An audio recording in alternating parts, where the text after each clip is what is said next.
Greetings, owners of fine luxury cardboard rectangles. If everything has gone according to plan, then this video should be properly edited. The fact that you're seeing it most likely means that everything went according to plan. Now you'll notice the background here isn't my normal Magic Historian background, and that's because I'm in the process of adjusting to the new computer. I still have to move a bunch of assets from the old computer back over, but I didn't want to bother doing that until the computer was up and running and good to go. So I've got the editing software installed, and I'm recording this in the hopes that it will all go smoothly. So let us dive into talking about the cards. Let's not waste any more time. We are looking at right now on the screen, Monastery Mentor. 1 white and 2 for a 2/2 human monk with prowess. So whenever you cast a non-creature spell, this guy gets +1/+1 because it doesn't explain on the card what the ability is. The second ability is whenever you cast a non-creature spell, create a 1/1 white monk creature token with prowess. And the flavor text says, the past does not determine our present. Now, what are these cards that we're looking at today? These are Judge promo foils. These are what will be given out by the Judge Academy. Now, when I talked about some of these cards having amazing artwork, I have to admit, this artwork is all right. This is my least favorite out of all the artwork we're going to look at, and this is also the only card that I couldn't find. I couldn't find a blown up piece of art for, so it may be a little lower resolution when you look at the artwork. I mean, it's a pretty straightforward concept. You have the mentor, and you have the monks that are off to the side of him. Those would be the monks that are being created by his whole whenever you cast an instant or sorcery. And the instant and sorcery sort of thing, to me, is represented by that, like the orange, the reddish orange behind the one monk and the blue behind the other monk. It's kind of like the opposing elements of fire and water. So it's cool. It's I'm not sure exactly what's going on with the little like curly wool coils down at the bottom of the monks. Overall, the artwork doesn't get me too excited. The card itself, though, is not too shabby at all. Now, I'm not gonna spend over long on each card because this is going to be an editing test for the new computer as well. And I do have a lot of things that I need to get done today. So the next card, oh my God, you know what I just said, that might not be true. I might go on for a little bit about this one because this is beautiful. Seb McKinnon's so talented. And this is such a powerful card too. Chalice of the Void, double X to cast it. When it enters the battlefield, it has X charge counters on it, right? And whenever a player casts a spell with converted mana cost equal to the number of charge counters on Chalice of the Void, counter that spell.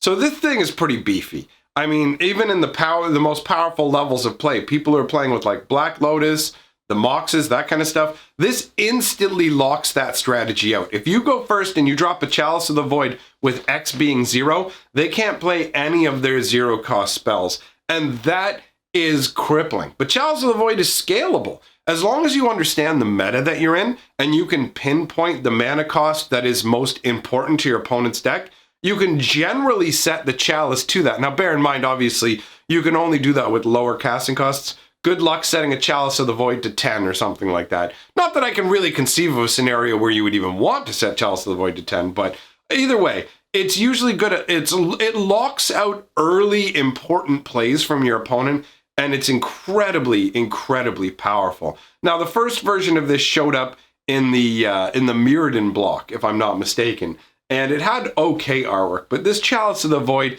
is absolutely amazing. It's literally a chalice. It looks like it's on some sort of pedestal there. You can see just this, it almost feels like a mini universe just kind of rotating around the opening of this. It gives the Chalice of the Void almost like a black hole in the universe kind of feel to it. I like the fact that the Chalice of the Void is indeed very dark looking overall. Just the idea that it would be this sort of pitch black black chalice where not even light escapes from it, right? It just absorbs everything, and it just sends out waves of negation magic. There was a card a long time ago called Nether Void that was all about countering spells, and Chalice of the Void feels like it's tapping into the same dark energies that are used to negate there. And I like the fact that it has a peaceful feel to it as well. You have the chalice there, but then you have a sword and a skull laying there surrounded by like flowers. So yes, obviously these are elements of death. A skull and a sword are both like, one is the result of somebody dying and one is a tool that can be used to take somebody out. But the fact that they're laying there with kind of an aged feel to it while flowers have grown up around it, it gives it like it takes away a little bit of its menace and softens the concept overall, but makes it far more beautiful. This just seems like something that you would just stumble across deep in some ancient temple or in some kind of ancient glade. You know what I mean? It's got such an epic fantasy feel to it. It's something you would see right away and be like, I wonder what that does. And I bet it's bad. It feels dangerous. There would just be ominous waves radiating off of this, of essentially anti-magic, right? Just like magic cancellation, an oppressive aura that literally, when you're in the presence of this void, it would suppress your ability to cast spells that you know. And that would be a pretty frightening experience. Stumbling on one of these in the first and realizing it could negate some of your magic, you'd wonder, how much can it negate? What are we looking at here? Either way, this is a gorgeous card. It's a very powerful card, and it makes for an excellent promo. I am a massive fan of it. Now, I can't tell from the artwork that we're dealing with if all of the cards are going to have the little hooty-hoo owl face on it, or if they're going to be, some of these promos are going to be printed, because the ones that we looked at were printed while Wizards of the Coast was still in charge of the Judge program, but now they've handed it off to Judge Academy. So I think what's happening is they've just given them those foils, and they're going to be giving those out as well. But I could be wrong, and it could turn out that we get those cards with that artwork, but with the little owl stamp that you can see on this Arena Rector right here. And this Arena Rector, this card is a very nice looking card, but it also confused me a little. So it's 1 white and 3 for a 1/2. When Arena Rector dies, you may exile it. If you do, search your library for a Planeswalker card, put it onto the battlefield, then shuffle your library. And the flavor text says, her call echoes across worlds, calling the loyal to battle. Now, this artwork is where I get confused. I look at the artwork and I go, okay, what's going on here? This chick here, who looks pretty nice, in all honesty, I enjoy the attractive nature of this lady, but the mask that she's holding, that looks like Elspeth's mask. But that's not Elspeth, clearly. But she has a spear that's reminiscent of Elspeth as well. And she's clearly in some sort of battle arena, right? That's what's going on. But I do not understand what's going on here, truthfully. It's like, is this because we don't have the Thero story that I can't figure out what's going on with this artwork? Clearly, this is the Rector. She's gone into the arena. Somehow, that's her going into arena translates into being able to summon up a Planeswalker, I guess, to do battle. It's the whole flavor behind this thing just kind of falls apart. But if you just take the artwork as it is without attaching it to the card concept, pretty nice artwork, but definitely leaves me feeling confused. Does this have something to do with the Thero storyline? Was this originally intended as a tie-in for that? And then they just were like, well, we're not telling the story, so this card's not going to make sense. Just deal with it. Were there arena fights that we were going to see? Like, what exactly is this supposed to represent? That Elspeth mask, it plagues me. As somebody who cares about flavor and lore, I look at it and go, what? What is going on with this card? But power level wise, this card's great. Card's great. Now, the last card we're going to talk about actually finishes out the cycle, because we did a video on Judge promos from the Judge Academy previously, and it was 4 different tutor style effects. And the only color that didn't get covered was green. So we've got Sylvan Tutor now, which covers green. This was originally from was it Portal 1? Yeah, I believe it was the first Portal set. Portal 1 or Portal 2. So this is 1 green for a sorcery. Search your library for a creature card and reveal that card. Shuffle your library, put the card on top of it. Now this one's at sorcery speed, so I mean, there are other tutors that work similarly that feel a little bit better, but overall, it's a solid tutor.